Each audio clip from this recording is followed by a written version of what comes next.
Faut rigoler. Coucou, me revoilà.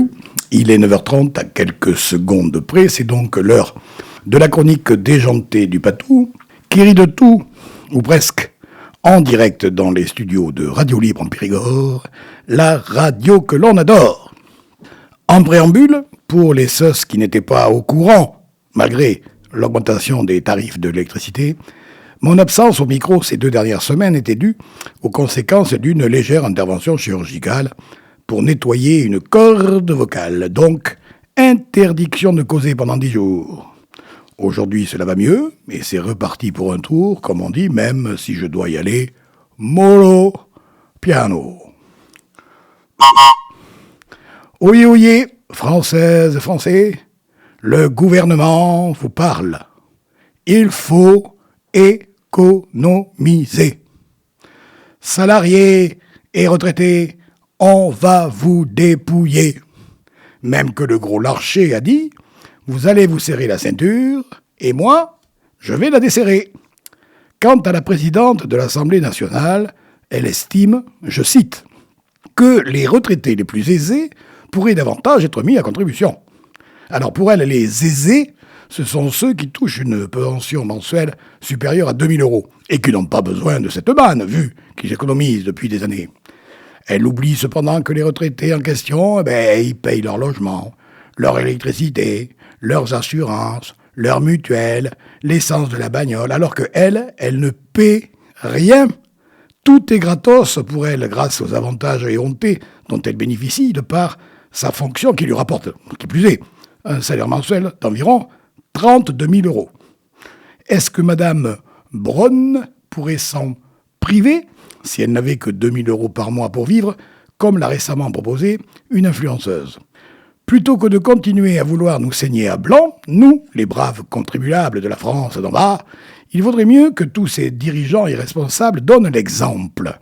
Savez-vous qu'un député ou un sénateur travaille, si j'ose employer ce terme en ce qui les concerne, environ 2 000 heures par an, sieste comprise. C'est-à-dire que autant qu'un ouvrier d'usine qui est sans nul doute devenu nettement plus productif. Mis à part que l'ouvrier smicard va se faire, avec quelques primes par-ci par-là, suivant la bonne volonté de son employeur, 20 000 € à la louche par an, alors que le député ou le sénateur perçoit 24 500 € par mois, grâce à ses indemnités parlementaires, de résidence, de fonction, l'avance des frais pour réception, représentation, location de permanence, le crédit collaborateur pour payer un assistant, etc., etc., sans compter les avantages induits, logement de fonction, voiture de fonction, prise en charge de la mutuelle, de la sécurité sociale, des transports, j'en passe, et des meilleurs, et tout ça, bien sûr, avec nos impôts. Économiser, qu'ils disent. Oui, économisons en supprimant la moitié de ces bons à rien et mauvais en tout. Cela ferait 270 millions par an d'économie. Et si on divise par 2 les indemnités de la moitié restante, on récupère encore 65 millions supplémentaires. Et je ne parle même pas des salaires des ministres et des secrétaires d'État, ni de tous les fonctionnaires qui font tourner les 2 assemblées. Ils sont 2000 en tout, avec un salaire moyen de 57 000 € par an et 4 mois de vacances. Non mais franchement, dans quel pays vit-on? On en reparlera le 10 septembre. Et voilà les actus. Alors, dans le cadre du pseudo-accord sur les droits de douane à hauteur de 15% entre les États-Unis et l'Union européenne, on peut affirmer sans équivoque qu'Ursula en Grèce, Donald, telle Aphrodite dans le choc des titans. Mais elle a su quand même manœuvrer à son profit puisqu'elle a réussi à extorquer à Mr. Trump l'absence totale de droits de douane sur certains produits, comme les couches-culottes, par exemple. C'est pas pour rien qu'on l'appelle Ursula vend des layettes, quand même. La France donne à la Tunisie 165 bus ayant servi pendant les JO de Paris en 2024. En effet, la RATP et Île-de-France Mobilité ont acté ce don qui vise à mettre en valeur la coopération entre la région présidée par Valérie Pécresse, celle qui n'a jamais froid aux fesses, et les pays du Maghreb. Pourtant, il me semble que ces bus auraient bien pu être donnés à certaines compagnies françaises qui, en milieu rural notamment, n'ont plus les moyens d'assurer le renouvellement de leur flotte. Cela prouve une fois de plus que les dirigeants français, quels qu'ils soient, sont bien décidés à continuer à faire des cadeaux aux étrangers tout en laissant crever doucement les entreprises françaises. Circuler, il n'y a vraiment plus rien à voir. Et voilà la pause musicale. Cette semaine, fêtons les 71 ans de Jean-Louis Mougeot. Mais c'est qui celui-là, Patou ? Eh bien, en fait, on le connaît plus sous le nom de François Valéry, qui nous propose à tous de continuer à nous aimer vivants. En avant, la musique.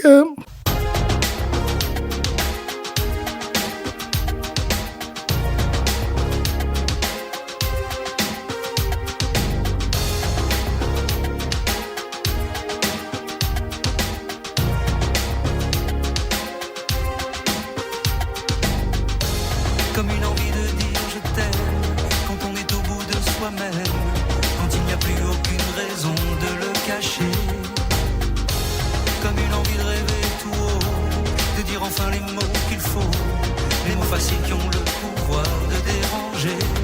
Et ce soir, je veux briser les ponts du silence, franchir le mur du son, le temps d'une chanson. Aimons-nous vivants. N'attendons pas que la mort nous trouve du talent. Aimons-nous vivants. S'il faut danser, je veux danser maintenant. Aimons-nous vivants.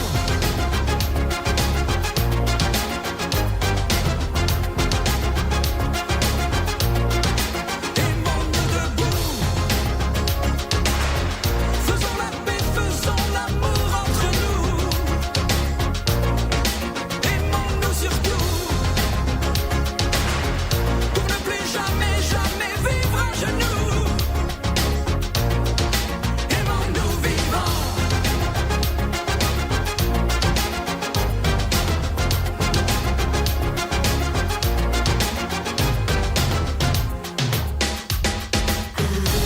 Combien de larmes et de sourires, de mots qu'on n'a pas osé dire. Dieu que le silence est une arme qui fait souffrir. Combien d'amour inavoué, combien de passions condamnées, au nom de ceux qui ne pourront jamais en mourir. Mais ce soir, on va se dépasser, faire la fête, au nom de l'amitié, simplement pour chanter. Aimons-nous vivants. N'attendons pas que la mort nous trouve du talent. Aimons-nous vivants. S'il faut danser, je veux danser maintenant. Aimons-nous vivants.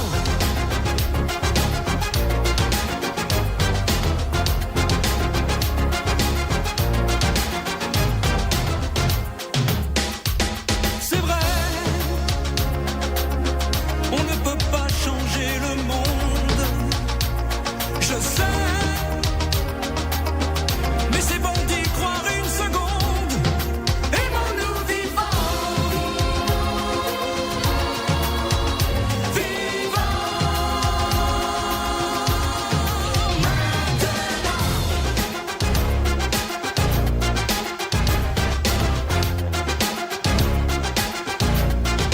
Aimons-nous vivants. N'attendons pas que la mort nous trouve du talent. Aimons-nous vivants. S'il faut danser, je veux danser maintenant. Aimons-nous vivants. Vivants. Vivants. Vivants. Vivants. Aimons-nous debout.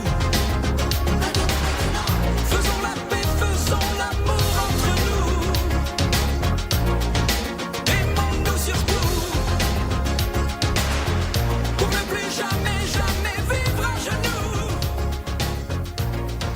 Aimons-nous vivants. Et sans autre transition, on passe au moment du contre-P. On commence par les contrepéteries de ma chronique du 16 juillet concernant le Tour de France. Ce beau maillot jaune excitait les foules, il faut inverser le M de maillot et le F de foule. Cet attardé va-t-il pouvoir se faire la côte du Mont, il faut inverser le C de côte et le M de Mont. Cette année, les coureurs ne visiteront pas le fond de la Creuse, inversion du F de fond avec le C de Creuse. J'ai une petite reine qui satisfait les cupides, inversion du Ré de reine et du Pi de Cupide. Bien cambré, je monte bien les monts, il faut inverser le C de cambré et le M de mont. Le tour étant fini, on passe à autre chose. En effet, il paraît que la Terre vit à crédit depuis quelques jours. Profitons-en alors pour contrepéter avec elle. Cette vieille terre est grande ouverte aux militantes. Cette vieille terre est grande ouverte aux militantes. La terre promise. La terre promise. Voilà une jolie terre qui demande la verse. Voilà une jolie terre qui demande la verse. Débile en terre. Débile en terre. La terre est une grande masse. La Terre est une grande masse. Les indices, la semaine prochaine, bien sûr. Et c'est la minute blague. Alors, suite au contrat conclu en fin d'année dernière entre la France et le Maroc, pour 10 milliards d'euros, et nous, on économise.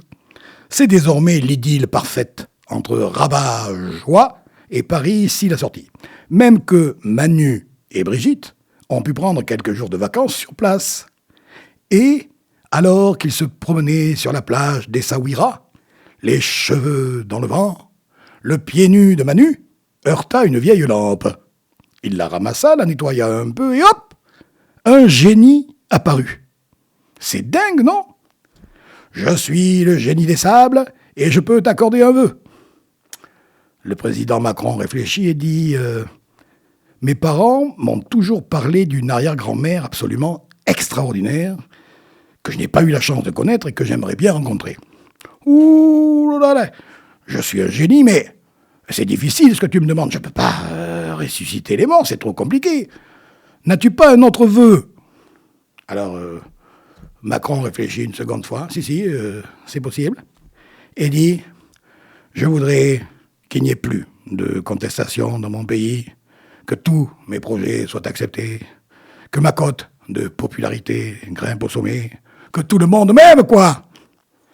Le génie le regarda bizarrement et lui répondit « Bon alors, elle est enterrée où, ton arrière-grand-mère ?»